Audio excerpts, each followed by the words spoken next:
Tonight, we're getting an insider's account of the Trump White House during the wave of racial justice demonstrations that rocked the nation.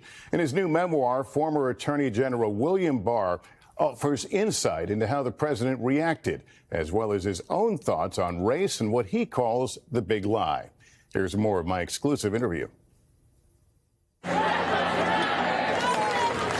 In spring 2020, Americans took to the streets, protesting the death of George Floyd, who was killed by Minneapolis police officers. What do you want? Change! What do you want it now? Can we talk about the big lie? Which one is that? Well, you write about the big lie being Black Lives Matter. Yeah. What did you mean by that? Black Lives Matter is based on the premise that the main threat to black welfare in the inner city are an out-of-control police force that gratuitously kill African Americans. And that's simply not borne out by the facts. In society, do you believe there's such a thing as systemic racism? I actually think the whole idea is a cop-out.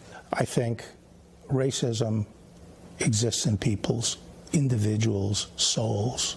By dismissing systematic racism, are you not dismissing the pain of African American families that have to sit down with their children and have the talk because they're afraid a simple traffic stop could lead to their death? No, I don't. I don't. What did you say? I don't ignore that. Dismiss was the term I used. Yeah. I don't dismiss that as a reality.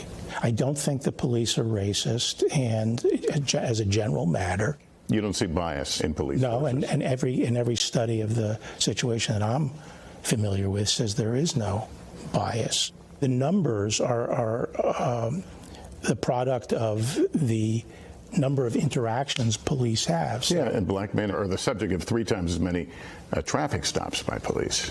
Right, and that sometimes is a function of where the police are. Police go where the crime is. We are the voice of the voiceless. As the racial justice protests grew, some turned violent near the White House. Barr was at President Trump's side when it came to a head on June 1st. I am your president of law and order. As Trump spoke in the Rose Garden, police in riot gear forcefully dispersed the group of largely peaceful protesters nearby in Lafayette Square Park.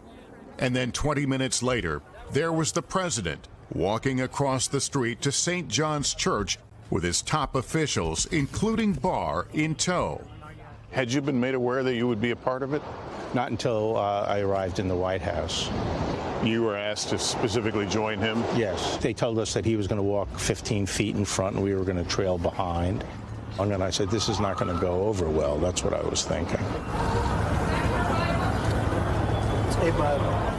Was Lafayette Square cleared for the benefit of the president staging a photo op? No, it was being cleared for law enforcement purposes. The perception, of course, was that it was cleared to allow the photo op to take place. But that's not really what happened. No, it happened. Yeah. But by that point, that became the headline. Sure.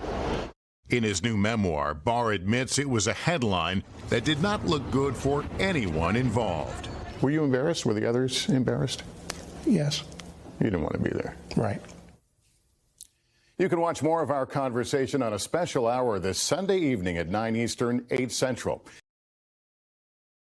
Thanks for watching our YouTube channel. Follow today's top stories and breaking news by downloading the NBC News app.